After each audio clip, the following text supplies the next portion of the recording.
21મી જૂન એટલે યોગા દિવસ.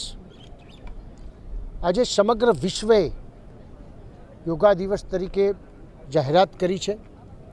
એ નિમિત્તે આજે બનાસકાંઠાના તમામ લોકોએ, વહીવટી અધિકારીશ્રીઓએ, પદાધિકારીશ્રીઓએ અને બનાસકાંઠાની જનતાએ સમગ્ર ભેગા થઈને આજે યોગા દિવસ તરીકે ઉજવ્યો છે.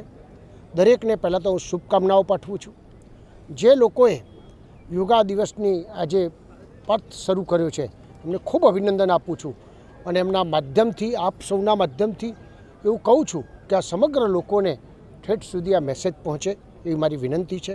આજે યોગા દિવસ એટલે ભારતની પ્રાચીન જે આપણી સંસ્કૃતિ છે, વર્ષોથી, હજારો વર્ષોથી લોકો કહી શકે એનો પતંજલિ ગુરુજીએ જે શરૂઆત કરાવી હતી અને આદરણીય પ્રધાનમંત્રી નરેન્દ્રભાઈ મોદી સાહેબે સમગ્ર વિશ્વમાં 2015થી યોગા દિવસ માટેની જે થીમ્સ હતી આપણા ભારતની, એ લોકો સમક્ષ મૂકી, લોકો એને સ્વીકારી અને આજે યોગા દિવસ તરીકે ઉજવીને કરોડો લોકો જ્યારે પોતાનું સ્વાસ્થ્ય સારું રહે એ પ્રકારની વ્યવસ્થા થઈ છે.